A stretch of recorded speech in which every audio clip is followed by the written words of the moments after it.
I wanted to show you this. Joe Rogan said this most recently about Bill Gates and his investments in vaccines, and I think it's really good. Here we go. Foundation profited millions of dollars on the vaccines. Millions and millions of dollars. It's all easy to find. And then once he dumped the stock, then he completely changed his narrative and he started talking about how ineffective the vaccines were and about how the virus wasn't as bad as we thought it was and about it was mostly targeting old and obese people.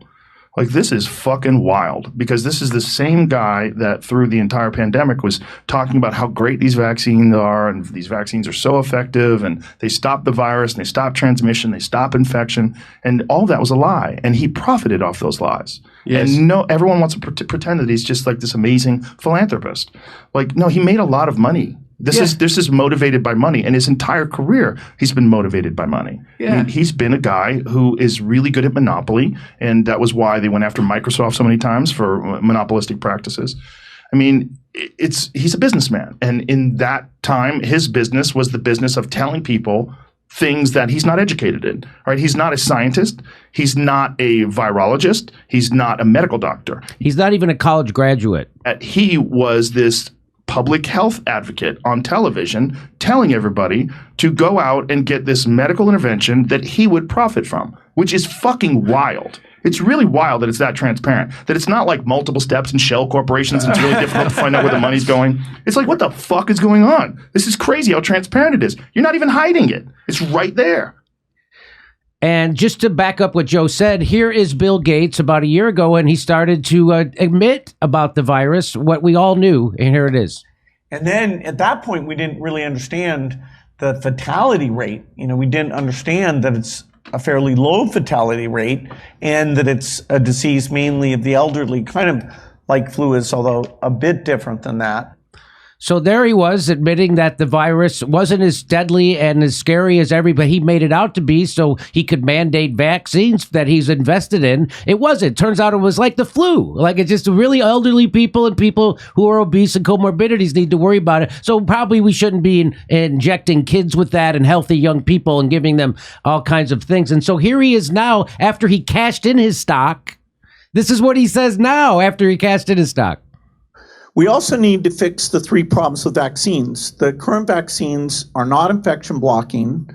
They're not broad, so when new variants come up, you lose protection. And they have very short duration, particularly in the people who matter, which are old people. And every one of those things is... So that's what he's saying now. If I would have said that stuff, they would have taken my YouTube channel down. But now Bill Gates, the guru of vaccines, gets to say it because he already cashed out his money. He got $500 million. Go ahead. Well, every one of those three things he said would get you deplatformed. That's right. Or I said them, which, they did. And we were saying that from day one. We knew it wasn't going to. I said in May of 2020, I said these vaccines are DOA because in the monkey trials, the monkeys that were vaccinated had the same amount of COVID in their nasal pharynx once they were exposed to coronavirus as the vaccinated monkeys and unvaccinated monkeys had the same amount. So there's no benefit for transmission. And yet Gates was saying at that time, and you can look up this tape too, and Fauci, if you get it, you can't pass it to your grandmother. You can't pass it to anybody else. And they knew that was a lie. I don't know. He knew it was a lie. He may only be getting information from one person who's talking to him, but if he was actually looking at any of the data from the companies that he had invested hundreds of millions of dollars in, like AstraZeneca, he would be saying, oh gosh, the monkeys that we paid for in this study, which is the critical animal study that's going to show us whether or not it works or doesn't, it didn't work. So he had to know that. He had to know it. I mean, I'm sure he was waiting every day, getting up and saying, has the monkey study come in yet? Has the monkey study come in yet? Well, when it came in, everybody knew what it meant. It meant that this vaccine would never prevent transmission, which means it is a criminal act to give a leaky vaccine that does not provide sterilizing immunity during a pandemic. Because what you're doing is everybody who gets that vaccine now becomes a factory for mutant variants that are escape variants. And I mean, it's the same thing as if you give somebody subtherapeutic antibiotics. That person is now a factory for antibiotic-resistant bacteria. If you give somebody a leaky vaccine during the pandemic, he's going to get infected. The microbe, the pathogen is not going to be eliminated. It's going to see into the enemy, and it is going to selectively breed escape variants that can escape that vaccine. And you're going to have a continual pandemic that will never end because everybody is mutating constantly. Where we all become mutant factories if you took it, which I didn't. So no, that is such an important piece of information because I had that information in mid-2021. And that a leaky vaccine was that's not the thing that you wanted to do in the middle of a pandemic, and that it actually the vaccinated people were the ones who would create the virulent new strains. And now they told people the opposite. So the media, the big pharma funded media, the people in the government, they told people that it was the unvaccinated that became a factory for new strains of the virus. That's what they were told. And that if you got vaccinated, that would stop you from mutating. It was the exact opposite. Now, I knew that, and nobody else, none of my friends in Hollywood, nobody in comedy, nobody knew that except me, and they thought I was crazy. And now they still think that, by the way. They still think that. So go ahead. I'm sorry. No, I don't have anything to add. It was all about, blaming the vaccinated. It was about, the unvaccinated and making sure everybody got covered, that you were intimidated into it, you were gaslighted, you were embarrassed, you were marginalized, you were vilified, and then it was, the pitchforks and torches. They were trying to get everybody else to put pressure on you. And, you saw what happened this week with, Chris Whitty and all of these guys in England who, which is insane. The stuff that they're writing to each other where they're saying, we got to, is it time to release the new variant yet? This is the Fauci of England, right? And he says, no, it's not even in the press, except kind of, in the underground press, but it is really insane. And he's admitting everything. And this is the beginning of the pandemic. They knew what they were doing. And then, that's that one line where he says, do you think it's time to release the new variant? Well, and then they all discuss it. That's chilling, right? Isn't that chilling? I don't know what to say about it. And so here, I just want to play this for you. Here's Bill Gates. I don't know how to put an innocent interpretation of what he said there. I cannot imagine an innocent interpretation of what he said. I want to hear what he's going to say I hope somebody asks him in front of a committee. But it is, he is the Fauci of England. So here's what he said before he cashed in.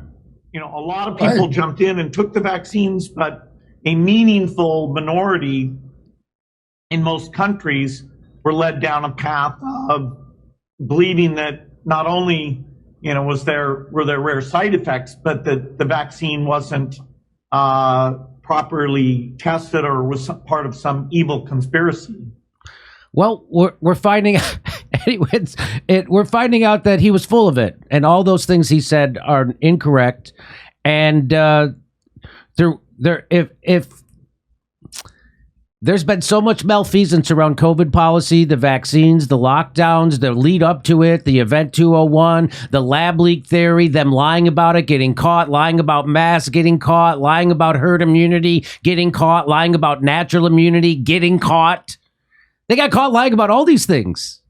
And yet it's still you who are banned. And I have to watch my P's and Q's or I'm going to get a strike from YouTube because they're all part of the same cabal. People don't know that Bill Gates is the number 2 funder of the WHO. After China goes China, Bill Gates, then Germany, then countries fund the WHO. Bill Gates gives more than China. Okay. But the U.S. was the biggest funder, and they may now be. the biggest funder from a single tranche. But Gates is giving not only from the Bill and Melinda Gates Foundation, but he gives through Gavi and I think CEPI and UNICEF and Rotary. And if you add all those up, he's by far the biggest. He's $1 billion a year.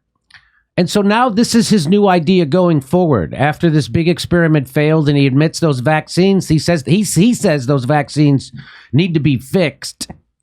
Here's what he's saying now. Make it, instead of 2 years, we should make it more like 6 months, which certainly, some of the standardized platform approaches, including mRNA, would allow us to do that. So, it took us a lot longer this time than it should have. So now he wants to get a new vaccine the next time something like this happens. He wants to get it out even faster. Would you have a response to that? Well, here's the very scary thing, Jimmy, is that, they've got all of these biolabs now, and they're Gates and others are involved with this project called the Global Virome Project, where they're trying to collect samples of every virus in the world that can be weaponized. And Peter Daszak was part of it, the USAID, and to create an archive and an inventory. And then they're all working on, in 150 biolabs around the world, 40 of them in the Ukraine and in China and all over Africa. They're working on Marburg virus, Ebola, Zika, monkeypox, polio, all of these different viruses that they're trying to weaponize. So, and now they're giving the World Health Organization, this is what Biden is doing, power to declare a pandemic emergency with no criteria anytime they want. Yeah. And so they can constantly, they could, if they wanted to, they can release these viruses. They don't even need to release them. They just declare emergencies. And once they declare the emergency, then they can force everybody to get these new vaccines that he's talking about for all the new viruses that they're rolling out. And you know what? Here's something that we know. Viruses almost never jump from animals to humans. This is one of the things they keep saying, which is a lie.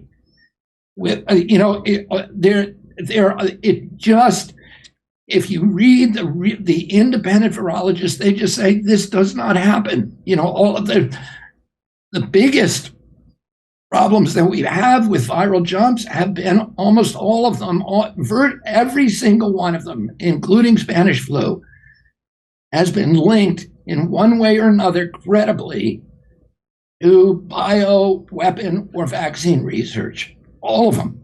RSV virus came from vaccine research, which is now the biggest. Lyme disease came from bioweapons development. It's hard to think of one that has not been. The African governments all say the Ebola came from U.S. labs in Africa. So maybe they would do it sometime. The virologists say it's very, very, very rare.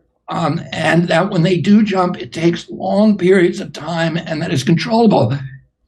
Ralph Barrick wrote in a 2006 article, he said, it's so rare that it happens, but when it happens, we have already therapeutic drugs that can cure all of these diseases. From antibiotics to ivermectin to hydroxychloroquine, they're not going to be big killers. And what he said is the only way that we can do bioweapons is using synthetic biology. That's the only way you can make these wild viruses so that they will be pandemics. So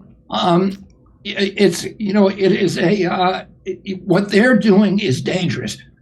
I can tell you this, and this is easy to prove. Many, many more people have been killed by lab leak viruses, any injured by lab leak viruses than by wild viruses in this century in Western nations. Oh, CDC did a study in 2000 because there were these claims emerging at that point that vaccines had saved millions of lives. CDC, the Center for Disease Control, that we are going to study that. and they got Johns Hopkins, and they published a study, and anybody can look this up. It's called Guyer, and I think it's in Pediatrics in 2000, Guyer. And that they looked at all of the data, and they said, okay, there's been a 70 to 80% decline in mortalities from infectious diseases in the United States since 1900. Is one of the biggest developments in medical history, this huge decline in mortalities. And what did they say? Exactly none of it had anything to do with vaccines. It all had to do with nutrition, with road construction, which allowed transportation and rails of oranges and all, these kind of fruits and good nutrients, fluorinated water treatment systems, good sewage treatment plants, better housing, etc. It happened all over the Western world. It was not the vaccine developers, it was the engineers. And this isn't Robert Kennedy saying this. You shouldn't believe what I say. Look at it yourself to see what CDC says about that. There's another study called McKinley in 1976. It was required reading in almost every medical school in the country, and it came to the same conclusion. Less than 1% of the decline in mortalities had to do with vaccines or medicines of any kind, that it was all improvements in living conditions and quality of life. In other words, building our immune systems. That's how we prevent disease, by fortifying our immune systems.